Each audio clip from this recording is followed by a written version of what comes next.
Good evening, everyone. Welcome to the channel. Today I am going to talk about Dmall interim report.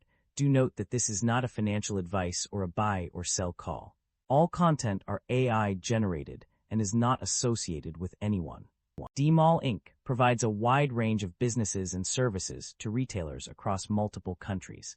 The company's offerings include Retail Digitalization Solutions Dmall OS system with various features such as membership systems, smart marketing, prepaid cards, and WeChat private domain mini program and delivery platform POS cash register and store management tools, supply chain management including suppliers, procurement, inventory, warehouse, and logistics management, headquarters management with business finance integration, data report, and franchise management AIoT solutions, such as intelligent warehouse restocking, loss prevention, and remote monitoring fit. A full-link retail digitalization solution for growing retailers' e-commerce service cloud solutions, offline marketing services, and products. Dmall Inc.'s stock price has dropped significantly over the past year due to several factors. The most substantial decline occurred after its initial public offering, IPO, in late 2024, where shares plummeted by 54% on listing day and continued to fall, reaching a low of $4.78, representing a drop of over 70% from its initial offering price. The company's financial performance has also been a concern, with a full-year 2024 loss per share of CNY 4.4, a significant increase from the previous year. Additionally, a follow-on equity offering in July 2025 raised concerns about share dilution, while insider stock sales totaling CNY 4.1 million over the past year may have signaled a lack of confidence in the company's future performance.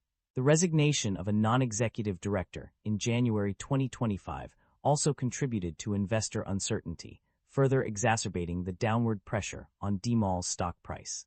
Overall, these factors have cumulatively led to a significant decline in the company's stock value over the past year. The primary drivers of revenue growth for a company are multifaceted. The AI retail core solution saw a 16.2% increase due to expanded service scope and higher take rates.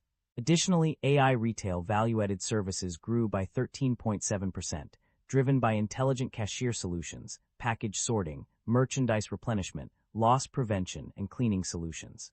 Subscription fees under this service also rose by 19.6%.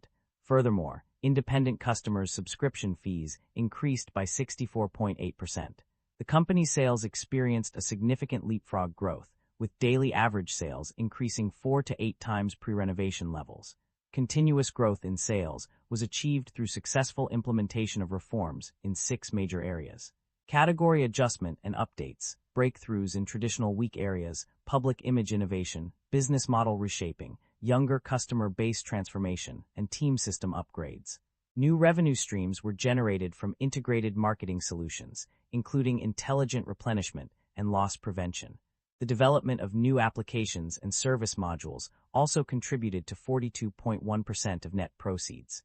On the other hand, the primary drivers of revenue decline are take rate revenue decrease due to a shift in charging models from take rate to subscription for certain customers, and product sales revenue decrease by RMB 4.55 million, 32.7%.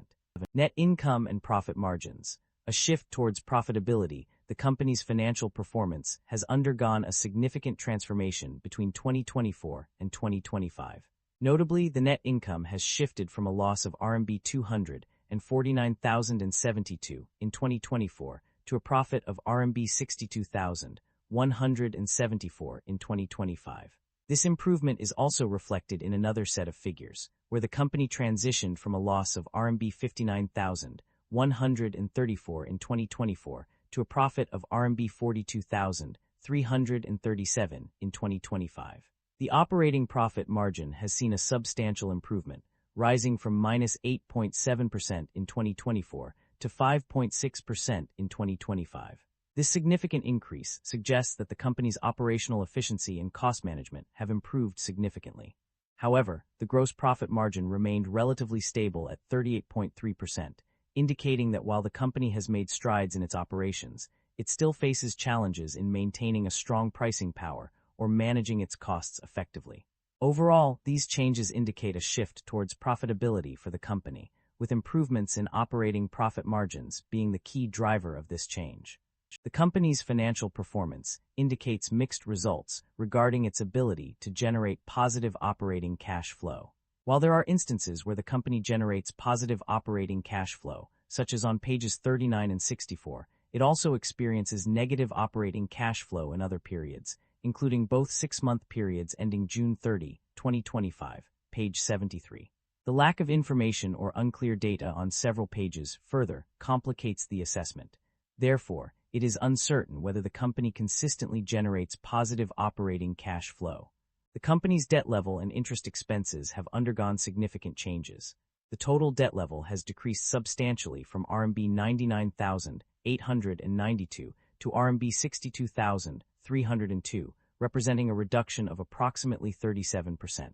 This decrease is also reflected in the percentage of debt to equity, which dropped from 61.4% to 54.8%.